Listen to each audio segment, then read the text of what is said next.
Hi, I'm Adam Summer. You're listening to the Yerushalmi Talk podcast with the support of the Yeshivat Javar Yerushalayim in Har Nof, Jerusalem. In the next section of the Masechet, it's going to deal with the law of Shchicha, which mandates that the sheaves of produce that were forgotten in the field during the removal of the sheaves to the threshing floor may not be retrieved by the owner, but must be left to the poor. That's going to be for this halacha, and then for more coming. So the Mishnah reads, it's a very short Mishnah, it reads, a sheaf that the workers forgot, but the owner did not forget, or if the owner forgot, but the workers did not forget, or if the poor stood in front of it, or covered it with straw, thereby concealing it from the view and causing the owners and the workers to forget it, it is not shchicha. So there's a few things going on in here. The first case, you have where the workers forgot it, the owner didn't forget it, and why should that become shchicha? Because the owner remembers it. It's in the owner's mind. He didn't forget it. It's not lost. It's not forgotten. Or the owner did forget it. He wasn't paying attention. But the workers who are like agents of the owner, they did not forget it. So in those cases, it's not shchicha. Either one. You could see why that is. Now we're moving into a case of dishonesty, where the poor person is basically hiding it. And in these cases where the poor is trying to collect the property away from the owner, and playing games with the workers and the owners to collect it, it's not going to be shchicha. Why is it not going to be shchicha? Because we have rules in the Torah that you're not allowed to benefit from something that's illegally taken. The halacha is not going to reward you for theft. And that would be basically rewarding the poor people for theft, and basically encourage a taking of property that's not correct. That's not the idea of what the Torah is saying. The Gemara is going to now get into a brisa that's going to provide the source for the Mishnah's ruling that a sheaf is not rendered shchicha unless it is forgotten by both the owner and the field workers. So the Gemara says, a sheaf that the workers forgot, but the owner did not forget, is not shchicha. For it is written, when you reap your harvest in your field, and you forgot a sheaf. And that's what it says in Devarim in 24:19. It says, the Torah's use of the expression, your harvest, kitzricha, in connection with the expression, and you forgot, identifies the forgetter as the one who owns the harvest, and this teaches that the owner must forget the sheaves in order for it to be rendered shchicha. That's the comment by the Rosh, and that makes a lot of sense. The Gemara continues, and it says, likewise, if the owner forgot the sheaf, but the workers did not forget the sheaf, it is not shchicha. For it is written, when you reap and you forget a sheaf. The Rosh is going to make a comment here and basically say that the verse with the phrase, when you reap, which identifies the forgetter as the worker who does the actual reaping. Thus we learn that a sheaf is not rendered shchicha unless it is forgotten by both the owner and the field workers. So keep in mind that this verse, it has both terms in it.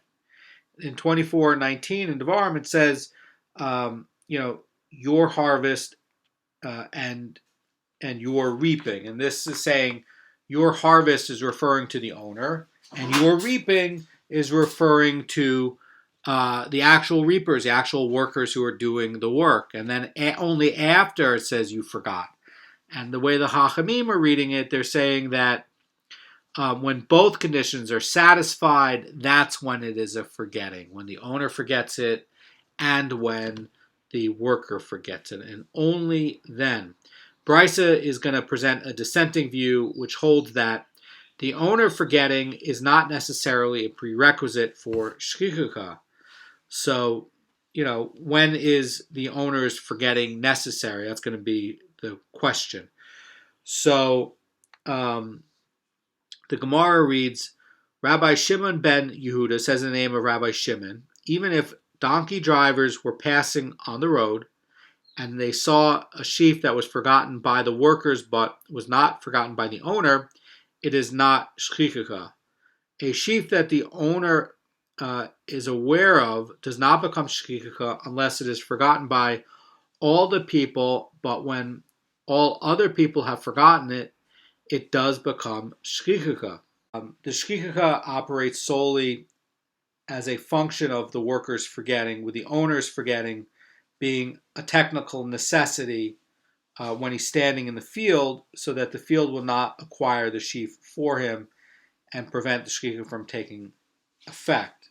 Component of the sheaf's classification as shchichucha, and you can find that in the Shar Emuna, and it says that it is possible that in the Yerushalmi's explanation, it means only that the forgetting of the owner is required when he's standing near the field, so that the field should not acquire for him those sheaves that are forgotten by the workers. But it does not mean that the forgetting of the owner is intrinsically required in order for shchichucha to take effect. So there's other Rishonim like Tosfot, Ramban, Ritva, that they're interpreting this Bavli differently. They're maintaining that the owner's forgetting the sheaf is always an integral prerequisite for shchichucha, even when he is not standing near the field.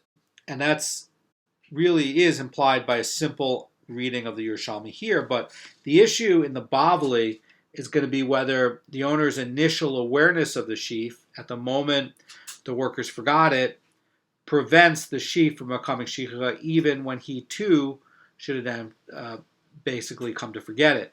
The Bavli is saying is that when the owner is standing near the field and is guarding it, he is able to acquire the sheaf forgotten by the workers, and then he prevents it from ever becoming shchichucha. But when the owner is standing in the city, his field cannot acquire the sheaf for him.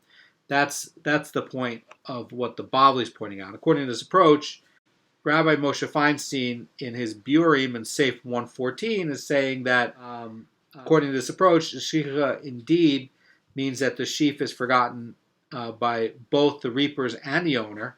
However, the forgetting of the reapers begins the shchichucha process.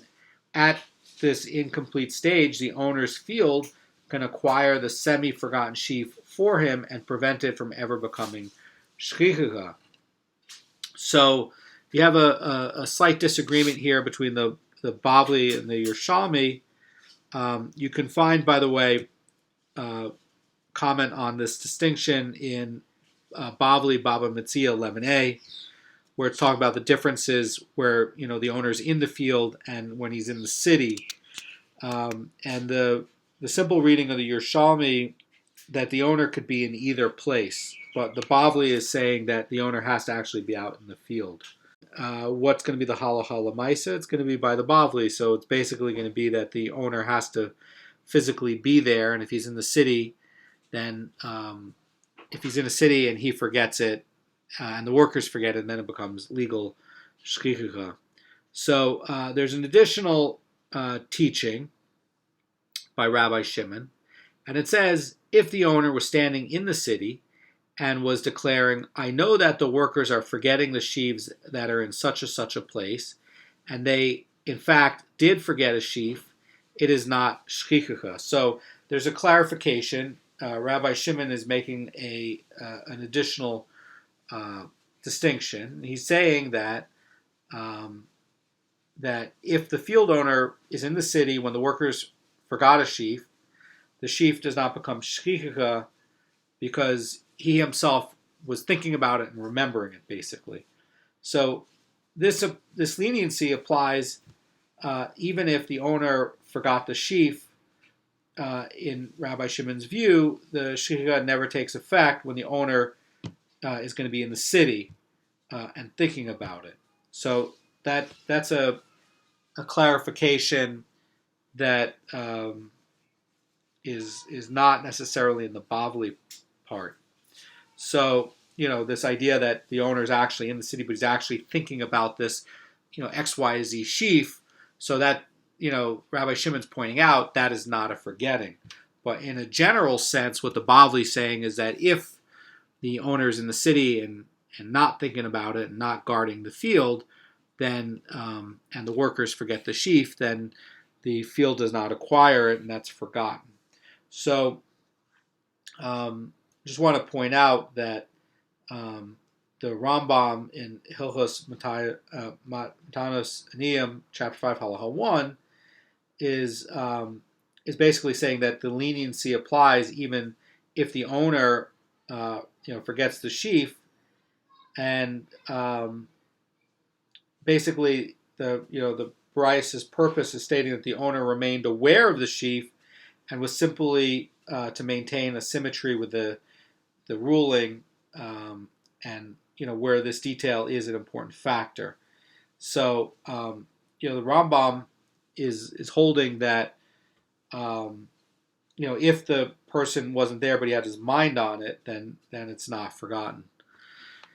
So let me continue this. So Rabbi Shimon is saying that the owner was standing in the city and was declaring, "I know that the workers are forgetting the sheaves that are in such and such a place," and they did in fact forget a sheaf. It is not shkikha. If, however, the owners were standing in the field and was declaring, "I know that the workers are forgetting a sheaf that are in such and such a place," and they did forget a sheaf, it is shkikha despite the owner's awareness of the sheaf. For it is stated, "And you forgot a sheaf in the field." This implies, says the Sugya, that the laws of shkikha are applicable only if the owner is in the field and you, the workers, forgot a sheaf, but not if the owner's in the city and you forgot a sheaf. Let's look at the Rosh Hashanah for some help here, and here's what he says. He says, Rabbi Shimon expounds the words of your field, kasedech in the field, kasedech in your field, as limiting the application of shkikha to cases where a sheaf is forgotten while the owner is in the field. And in this view, there's a scriptural decree that there is no shkikha when the owner is in the city, even for sheaves that were forgotten by the workers, the owner, and the world at large. The Rosh is noting what the Bavli says in Baba Metzia and says, at one point suggests a possibility of explaining the verse in this fashion. But the Bavli explains the verse in the opposite manner. So this is a case where you have a disagreement between Bavli and Yerushalmi. And to sum up, Rabbi Shimon's maintaining that when the owner is in the city, there's no shkikha whatsoever. But when the owner is in the field, a sheaf becomes shkikha when forgotten either by the owners or the workers, even if the owner still remembers it, or by the workers and the owner, even if the others are aware of it.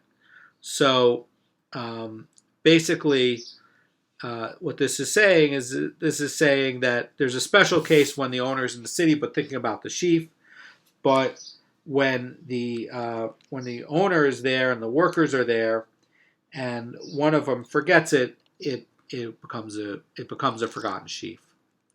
So let's take a look at the next part with an explanation with the Marafulda to help us. It says that we learned, according to Rabbi Shimon, the laws of shkikha operate only when the owner is in the field and not when he's in the city. And the rabbis, like in the Tosefta 3.4 and the Bavli, Baba Metzia 11a, disagree with Rabbi Shimon's leniency and maintain that the law is in fact more lenient when the owner is in the field. Specifically, the rabbis hold that when the owner is in the field, if a sheaf forgotten by the workers does not become shkikha if the owner is still mindful of it, because he acquires the sheaf through the field. But when the owner is away from the field in the city, so that the field is incapable of acquiring the objects on his behalf, a forgotten sheaf will be rendered shchicha even if the owner still remembers it. That's the view of the Bavli. That's not the view of Rabbi Shimon here. Rabbi Shimon's view here is that if he's in the city and he remembers it, it's not shchicha, but that's not the view of the Bavli. So the Gemara is going to talk about more impacts for this view. And Rabbi Zera says in the name of Shmuel, this distinction likewise holds true with respect to the law concerning a find. In other words, an ownerless object, like an animal in the wild, that was discovered in one's field. If the owner of the field is present, he acquires the object. But if he's away from the field, he does not acquire the object. Well, that makes sense because one case is a case where, Rabbi Shimon's point is that he's in the city, but he remembers and he's thinking about this sheaf in this place. So basically, according to Rabbi Shimon, it's not forgotten. In this new case, where there's an object that's now there, the owner's in the field. In the city, he doesn't get awareness of this object that's there, and so basically the field does not acquire it because he's away from the field. It doesn't acquire it automatically. He doesn't have any consciousness or awareness of it. So the Gemara is going to challenge Shmuel's assertion, and it's going to say, what are we dealing with here? And it's going to be saying that if we are dealing with a case where the field owner is able to pursue the ownerless objects and reach them before they exit the field, like for an animal or something that's just a stray animal, what difference does it make to me whether the owner is standing in the city or in the field? Since objects, so basically Marafuld is pointing out that since the objects are in any event secure within the field, the owner ought to acquire them even if he's not there himself. Okay, so that's basically what the challenge to Shmuel's assertion is, right? Shmuel's saying that even if he's in the city, he's unaware of it, the field doesn't acquire it by itself. The challenge is saying that, since the objects are secure within the field, the owner ought to acquire them, even if he himself is not there and not aware of it. And if we're dealing with a case where the owner is unable to reach the objects, the field should not affect an acquisition on his behalf, even if he's standing there. That's basically going to be this challenge. And the Gemara is going to reject this assumption that, somebody can acquire an object that is secure within the field, even if he's not present and even if he's not even aware of it.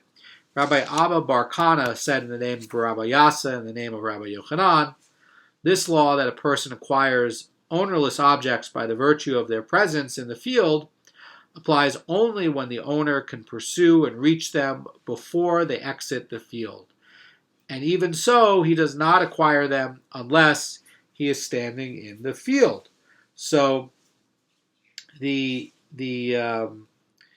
want to take a look at the Vilna Gaon's version of this. Vilna Gaon fixes the Gemara a little bit, and he says that we're dealing with a case where the field owner is not able to pursue the ownerless objects and reach them before they exit the field. What difference does it make whether the owner is standing in the city or in the field? And according to this version by the Vilna Gaon, for interpretation, the Gemara initially understands Shmuel to be referring to a case where the owner cannot capture objects that were discovered in the field, with the point of Shmuel's statement being that the owner's acquisition of the object in this case is contingent on whether or not he is present in the field. The Gemara therefore asks, says the Vilna Gaon, concerning that the objects are in any event not secure within the field, and the owner's presence in the field is irrelevant. In reply, the Gemara states the Gemara cites the statement of Rabbi Yochanan that even when a field owner is standing in the field, he acquires only those objects he is capable of catching. This then is Shmuel's intent as well. When a person's field contains an object that he is able to capture, he acquires it, and only if he is present in the field, says the Vilna Gaon to explain this. The Rashi in Baba Metzia 11a is talking about an enclosed courtyard where that will affect acquisition without the owner being present, since it's off limits to outsiders and thus inherently guarded. But this is talking about an unguarded field, unguarded courtyard, or an open field, and so there has to be, says the Vilna Gaon, somebody there to actually acquire it. The Mishnahs teaches its final ruling, and then we'll be done for the day. So the Gemara reads, or if the poor person covered a sheaf with straw, thereby causing it to be forgotten, it is not shchicha. So here we're talking about, over there we're talking about forgetfulness, and now we're talking about maliciousness, where now the poor people are coming along and they're hiding sheaves and they're covering them and basically trying to force these sheaves to become forgotten so they can collect them. This is theft. The Gemara inquires and says, if the entire field was covered with straw and a single sheaf was forgotten, what is the law? Can the person's forgetting of the sheaf, even in this case, be attributed to having been covered and thus exempted from shkikaka, or perhaps the fact that he collected all the other sheaves despite their being covered, demonstrates that his overlooking of this particular sheaf was an account of simple forgetfulness, and it is therefore rendered shkikaka. And the Gemara is going to answer this question. It says, let us derive the solution from this following Mishnah. And it says, and so too, a blind person who forgot a sheaf is subject to the law of shkikaka. Now, is not the case of a blind person similar to a case where the entire field is covered with straw? So the Marafula points out, certainly so. For with respect to a blind person, all the sheaves are effectively covered, yet the law of shkikaka does apply. We may therefore conclude that if an entire field, says Amara Fulda, is covered with straw, these sheaves that are forgotten do become shkikaka. Very good way to explain it. The Gemara is going to qualify the Mishnah's ruling that an individual sheaf was covered with straw and that it does not become shkikaka. Again, this is with malicious intent. Rabbi Yonah said, the ruling of the Mishnah pertains only to where the harvester remembers the straw himself or itself, in which case it can be, we can attribute his forgetting of the underlying sheaf to the fact that it was concealed from view. If, however, he overlooked the straw as well, the sheaf beneath it does become shkikaka because it is evident that he would have forgotten the sheaf even if it was covered. So this is a case where, and this is a contrast, right? This is a case where, let's say in the process of harvesting, there's straw that now covers the sheaves, but it's in the course of the work.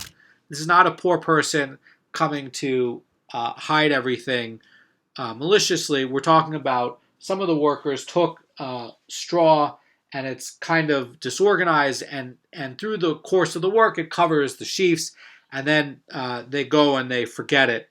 They're asking if it was concealed by the normal course of work, is it still going to be forgotten? And they're saying that it is.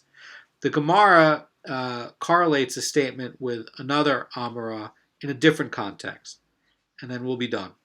The Gemara reads, this statement of Rabbi Yonah accords with Rabbi Zera, who says, just as Rabbi Zera says in the Gemara in Halacha 3 regarding the case of a sheaf covered by another sheaf, that the lower one is exempt from shkikaka only in an instance where the harvester remembers the upper one. And so too does Rabbi Yonah say with regard to a straw covering sheaf, that the exemption from shchicha applies specifically where the harvester remembers a straw and forgets only the underlying sheaf.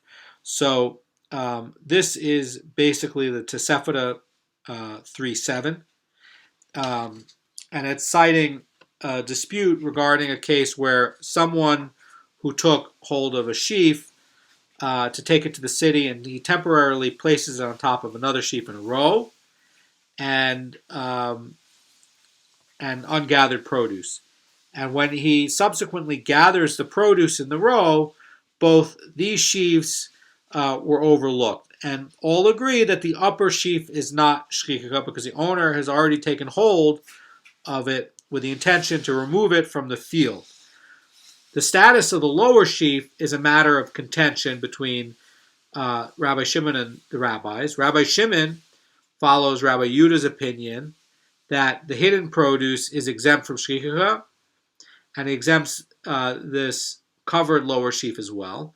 The rabbis, on the other hand, follow the opinion of Rabbi Yehuda, the people who dispute Rabbi Yehuda in the Mishnah, and hold that even the hidden produce is subject to shchicha. And Rabbi Zera is commenting, says the Mara Fulda, is commenting that on this dispute that although the rabbis hold that hidden produce is subject to shchicha, they all agree, everybody agrees, that if the visible upper sheaf was not forgotten, the upper sheaf is not going to be shchicha. But the question is going to be, is the lower sheaf going to be exempt from shchicha or not? So I want to look at Rabbi Moshe Feinstein's Biurim, Safe 125, to help us to understand this. And here's what it says. It says, in this case, where again we have the sheaf on top and one below, and this is occurring in the normal course of work. This is not occurring where the poor people are actively engaged in hiding the stuff. Those would not become shchicha, either of them, and because it's being done with malicious intent. We're talking about where the normal course of work now, the owner was doing the work, and then some of it got piled up on top and some is below. The question is going to be, what's going to be the status of the lower sheaves on, below. It says, in that case, we presume that the forgetting of the lower sheaf was a result of an external factor, namely the fact that it was covered by the upper sheaf. It is only when both the upper and the lower sheaves are overlooked that the rabbis declare the lower sheaf shchicha, because then it is clear that the lower sheaf would have been forgotten even if it had been visible, and thus the person's forgetting of the lower sheaf cannot be blamed on the fact that it was covered. As the Gemara will conclude, this parallels Rabbi Yonah's assertion that our Mishnah exempts a straw covering sheaf only in a case where the straw itself was remembered. And that's the note by Rabbi Moshe Feinstein. And just for this episode, we're putting the sounds of straw being gathered behind us to make it more thematic. Anyway, have a great day. Thank you so much.